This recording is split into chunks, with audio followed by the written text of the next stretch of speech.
Well, thanks everyone. Yeah, as Anne just said, I'm Ben Turner. I can't believe that there's nobody out there that likes New Order. That's shocking.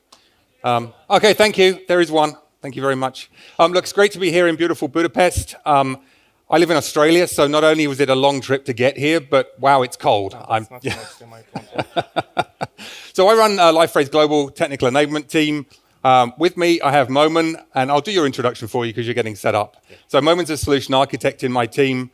And today we're going to let you know all about client extensions, what they are, why they exist, and how to use them. And then Momen's also going to show you how you can start developing, building, and deploying your own client extensions using the tools that Liferay provides. And fingers crossed we don't get cursed by the demo gods, we will be demoing them live in action. So everything is ready. We didn't get the wrong branch. It's all checked out. All good. Okay, perfect. Okay, so if you like, we could have titled this session, What on Earth is a Client Extension Anyway? So here at Liferay, we've been talking about client extensions for a couple of years now, and sometimes we're just so familiar with the term that we just throw it around like everybody knows what it is. We've even started calling them CX. So today what we want to do is remove any of that confusion and get everyone on the same page. So the key thing here, and we already talked about this earlier on, Marco talked about it, is there's no singular client extension. There are lots of different types, and of course that's the whole point of this talk. But they all work in the same way because none of them are executed inside the Liferay JVM. They all run outside of Liferay. And of course that brings a bunch of benefits which we'll also talk about. Okay, look, I admit it, this is the only slightly cool graphic that we've got in this entire deck, so I'm shamelessly using it again. I have to say, it took me hours, literally, well, maybe 10 minutes to put this together. Apologize for using Wes's Slack headshot and crafting it into this newspaper headline. But client extensions aren't really new, right? They've been with us since we launched Liferay 7.4. But they are relatively new compared to the traditional approach of extending Liferay by writing custom Java code. The two key messages here are that they are now our preferred approach for extending the platform, and that's regardless of whether you're using Liferay self-hosted, Liferay PaaS, or using Liferay SaaS. And they're the only way of extending Liferay SaaS. That's a really important point. And that's because Liferay SaaS uses a multi-tenanted approach, and the traditional approaches don't have any way of being scoped to a particular virtual instance. So because of that, we don't allow you to use those approaches when you're using Liferay SaaS. So you might be thinking, if I only need to use them with Liferay SaaS, why should I care about them if I'm developing for Liferay PaaS or Liferay self-hosted? Well, there's really a whole heap of great reasons.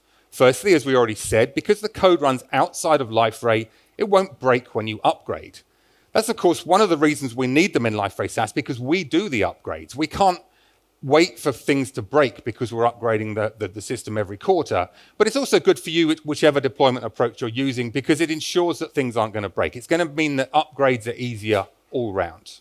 Not that I'm suggesting that anybody in this particular room would write buggy code, but of course they aren't running in the Liferay JVM, so they can't bring down your server. And then also, if they have particular performance requirements, they're not going to drain all the resources of the Liferay JVM. You can scale the client extension infrastructure as you need to support what you're doing. And as I already said, you can use them with any of our deployment approaches. And then finally, and this is probably one that we don't necessarily talk about that much, the overall cost should be lower to develop because you're free to use whatever technologies and frameworks you want. You don't need to have that steep learning curve of learning Liferay, of learning OSGI, and then learning how to extend Liferay. I'm kind of doubling down a bit here, but this is the really important bit. Client extensions live outside the portal runtime. As I'm sure you know, one of the biggest challenges faced with traditional development model is when it comes to upgrading, when it comes to updating. You need to update Liferay in lockstep with your extensions, your customizations, and because of that, you're always at the mercy of breaking API changes. Separating the extensions from the runtime and communicating with Liferay through the headless APIs means you insulate yourself from a lot of those internal changes that are necessary. Better still, with client extensions, you are no longer dependent on Liferay. You can choose the technologies you want, you can choose the versions you want, you can choose how to host them any way you want. Now it's my part. That's your part. Hey everyone, So when we talk about client extensions, there are certain topics that we need to cover. And we will start with the workspace. And a workspace is simply just a set of folders which are equipped with some Gradle tasks. These Gradle tasks will help you throughout the full development lifecycle. For example, you can run the build command to build your microservice, for example, client extension, and generate the deployable zip file. But how do you even create one, or how do you get your own workspace? Well, this leads us to our next topic, which is the Blade CLI tool. Well, the Blade CLI tool is a tool that allows you to easily interact with your workspace, starting from the creation of the workspace itself till building your client extensions. So you can, for example, download a bundle, create a workspace, or build your client extensions, and so on. And even if you're still in the development phase, you can use Blade to deploy and build your client extensions. Now, when it comes to the deployment itself, that depends on your current Liferay setup. In case you are using Liferay self-hosted or you're still in the development phase, you can still use Blade to build and deploy. But in the case of Liferay Pass, in the meantime, it's not fully supported, and that does not mean that they do not work, but that means that you need to do some manual configurations in order to make them work. And the good news is that the full support is coming really soon, and even if you want an early access account, you can reach out to me or to Ben. And in the case of Liferay SaaS, you can use the LCP command. But the LCP command is not only used for deployments. The LCP command actually allows you to manage your cloud services. For example, you can run a service, you can see the logs of a service, you can even SSH into your service. But all of this is in terms of your environment setup. What about the client extensions themselves? Well, you can think of a client extension as an app, but it has one key file, which is called the client-extension.yaml. This file is crucial to Liferay. It tells Liferay all the info it needs in order to build and deploy your client extensions. For example, it has information about the type of the client extension you're using. For example, you can say it's a patch client extension, it's a custom element, it's a microservice, and so on. You can also include which files to include in the build process and the deployment. And even if your client extension needs authentication, you can add an OAuth 2 app to use for authentication. Next. Okay, now we're gonna do a simple demo. Can we switch to my machine, please? So the first thing I want to show you is that Liferay provides you with a reference to all kinds of client extensions you want to use. And this is my first stop when I want to do any client extension. And to see the reference, all you have to do is just go to the repo of Liferay portal. So I'm just going to do Liferay portal GitHub. And to make this easier, I'm going to open it in a browser-based VS Code, which is already here. Now, to see all examples of all the client extensions you can use, you just have to go to Workspaces, and then there's a workspace called Liferay Sample Workspace. And that's it. Inside client extensions, you have an example of every type you can think of. And for this demo, I'll be using this one, which is like a simple counter. It's called Liferay Sample Custom Element 1. Now, I want to also show you how you can create a workspace using Blade. But to be able to use Blade, you have to also install Blade on your machine. And to do so, it's really straightforward and simple. You have just to search for install Blade Liferay and go to the first link. There is a full tutorial on how to install Blade. Once you have that set up, you can use these commands to create your own setup. So right here, I'm just going to create a new directory. I'm just going to call it demo. And I'll go to demo. And then I'll do Blade init for initializing a new workspace. And then I'll specify which version of the workspace I want. So I'll be using 7.4. And then if I do this, now this is the workspace. As we said, it's just a set of files and folders. So now one command you can use to download a bundle that you can use in your development phase is the Blade server init. What this is going to do is it's going to download a bundle for you that you can use to run or do your development. But since this is going to be downloading from the internet, it's going to take a lot of time. But I already prepared myself with a workspace, and it's called, Blade Workspace Ready. And I'm going to open this with Visual Studio Code. So if you can see, it's the same files, everything, but with a difference. I have the bundles folder, and inside of it, I have a Tomcat bundle that I can use for my development. Now, once you have the bundle, you can then use Blade to run the server. So you can, for example, do Blade server run. And it's equivalent to do like go navigate to the Tomcat folder and then just Catalina run. Now, I already ran the bundle. So if you can see here, I already ran the bundle here. So if I go to localhost, 8080 is already running. What I'm going to do now, I already copied the client extension that I told you about earlier, which is Liferay sample custom element. What I'm going to do now is show you how you can build it and deploy it to you locally. So what I'm going to do is just go to the client extension folder,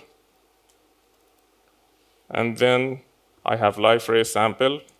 And it's really simple. All I have to do is use Blade with a gradle wrapper. So I'll use Blade, JW, and build. Now, because the build process sometimes takes long, I already did this before. And once the build process is done, you will have the folder called dist. And inside of it, we have the zip file that's deployable to Liferay. After the build is complete, we can deploy it using Blade, Gradle, deploy. What basically this is going to do is just copy this file into our bundle.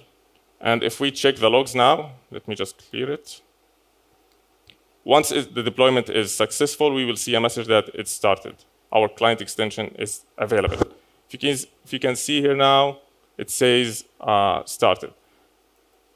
Now, once everything is done, we can just log in to our bundle. And same as Brian, it's test. Okay.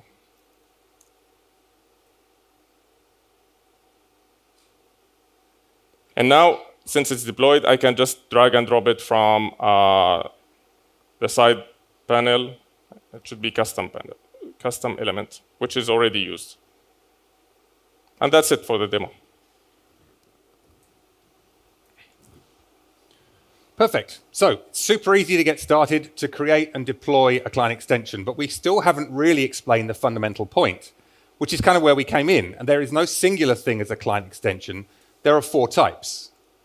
Broadly speaking, we have front-end client extensions, and then we have back-end client extensions, and then we have microservices client extensions, configuration client extensions, and batch client extensions that all kind of fit into that back-end client extensions description. And all of these can be deployed using the CLI, like Mumen just described. But the interesting thing is that those front-end client extensions can also, if you want, be configured directly through the Liferay UI. So let's talk about front-end client extensions. And these are extensions that affect the presentation layer. Some of these are really simple. For example, they don't even include code. So the fav icon just involves an image and some configuration in the YAML file that Mumen already talked about. The CSS client extension allows you to extend Liferay's CSS. The theme CSS client extension allows you to completely replace Liferay's CSS with your own. A JavaScript client extension will typically provide some sort of custom UI. A JavaScript import map entry extension allows you to import some other JavaScript to run anywhere in your instance. So for example, if you wanted to, we're not entirely sure why, but if you wanted to use jQuery, you could import that using a JavaScript import map entry extension, and then it would be available to use throughout the site. So import once, use it everywhere, and so on.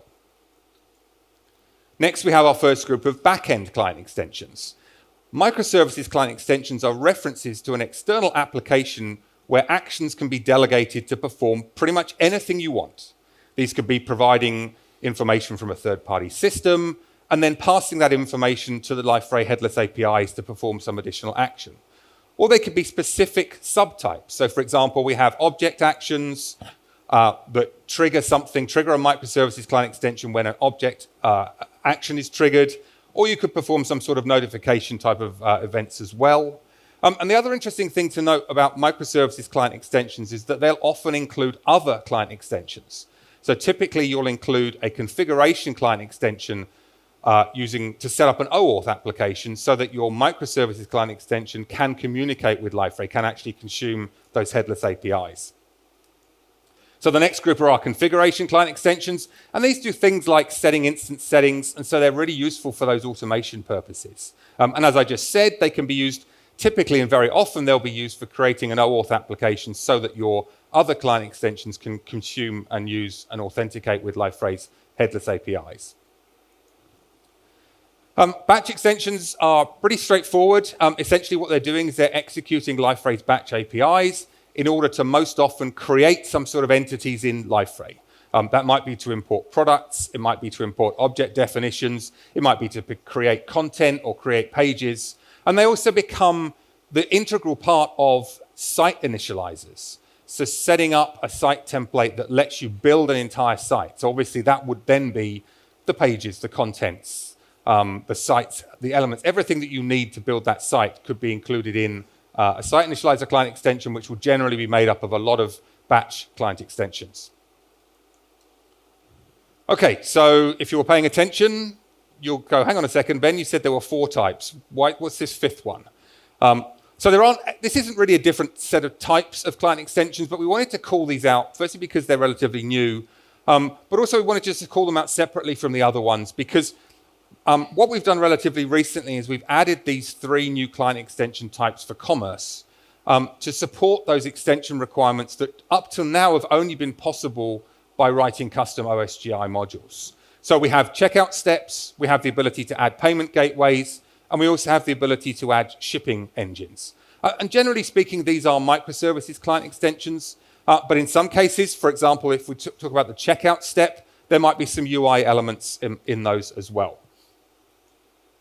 Okay, so let's try and put this all together. And this is just an example of how client extensions can be hosted, how they are or are not presented to users, and how they communicate with Liferay and each other. As I said, it's an example. The hosting options here are entirely up to you. The frameworks that we're using here, the languages that we're using here are entirely up to you. So here, though, what we have is some front-end client extensions which we're using to add JavaScript and CSS to Liferay. And in this case, they're hosted entirely out of Liferay's ecosystem. And these might be your own code, or they might, as in this example, be consuming some external libraries that you want to make use of. Then we have some client extensions hosted in a Liferay SaaS extension environment. So here we have a custom element. In this case, it's a React.js app, and that's being rendered on a page in Liferay. That also in turn uses a Spring Boot microservices client extension, which communicates with Liferay using the Liferay headless APIs. And then the 2 of these together might be doing something like providing a custom UI to a Liferay object and then interacting with those object entries. And then just to finish this example off, there's a further microservice client extension that's providing integration with an entirely external service and also providing that information to our custom element.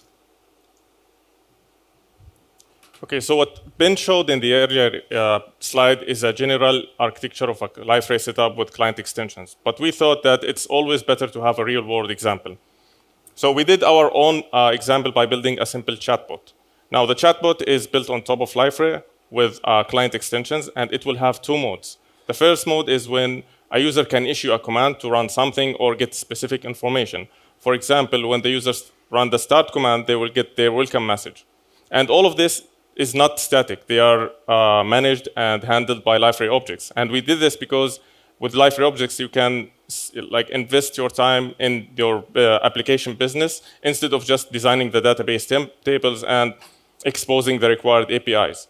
And the second mode is that users can have real conversations with our bot. And we did that by doing a small integration with a general AI model.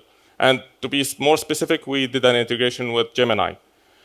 And so this chatbot consists of 4 client extensions, which we are going to show you. The first one is the batch client extension. And we use this to define our bot structure. For example, we define the bot name and its token. We also have the bot command because we need to connect each bot with specific commands, and one command can lead to another command. So we define the relationships, the structure, everything in this client extension. And then we have the custom element. We built this with Angular because You can use the out-of-the-box widget that you get whenever you create a new object, but we needed to show you how you can visualize our commands, because as we mentioned before, one command can lead to another command and so on. And then we have the third type, which is a microservice. And in this client extension, we built it using Node.js. And this is the part where we handle the integration between Telegram APIs and Gemini. And the fourth client extension is actually a global CSS client extension. We use this just to show you how this type of client extensions appear in a page, but we could simply just include them in the custom element. Now let's see it in action. Can we switch to our machines, please? Okay, so as I told you, there's a custom element. These are our commands, but before this, let me show you the bot object itself. So if we go to object, and by the way, this is all in Sass, so it might be a little bit slow. So this is our bot object, and it's really simple. It has only two fields, which is the bot name and the bot token. And then we defined our bot commands, which has a relationship. So if you can see bot commands and bot chats, in case we want to do more and do push notifications, we save a reference to each user who contacts our bot. No, this is the last demo. And then we have the custom element. So this is our bot, and this is the commands that it will be using. So nothing is static, all is dynamic, and if we can change anything, any response from here. So let's do a simple test and just start by using the start button. And this is going to send the start command to our bot, and this is what you get. And all of this is already defined here. If you can see, there is this command, and this is what it says. And then it tells us if you need any help, you can use these commands, and then you can use the contact. Now I want to show you that if you notice here now, this is static. It looks static, and it says that you can send the email to enablement@liferay.com. But using the custom element, we can just change it to the enablement. So or to my email, if I do this, and then save the changes. And now if we go back and send the same command, you notice now it's different. Now, I told you there is a second mode, which is the integration with the AI model. So if we go and say, tell me a little bit about Liferay.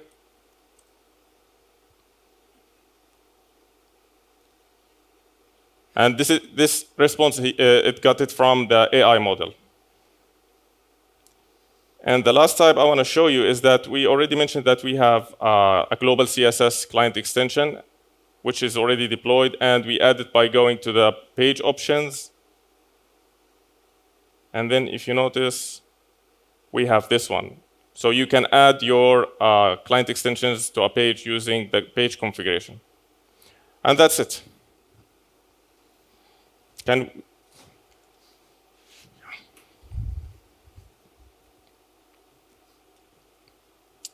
Can we move on? This, I think that I've solved. Yeah, it's yours. Okay, cool.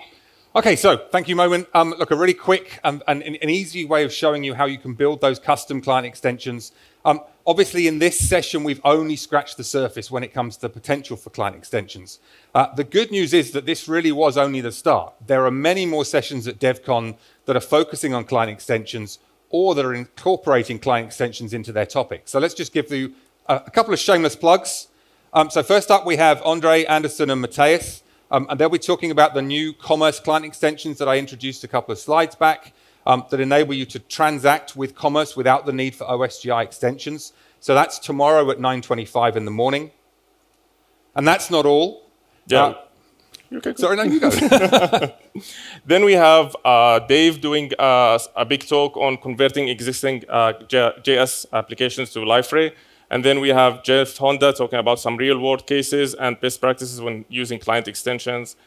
And then we have one of the fathers of client extensions, Greg, will be talking about the Liferay developer experience with client extensions. And lastly, we'll have my brother talking, doing a big talk on real-world deployments of client extensions. And then, as I said, beyond that, that still isn't the end, right? There are many more sessions across the 2 days where the presenters are actually going to be using client extensions to flesh out and demonstrate the stories that they're talking about. So that was it. Thank you. Thank you very much.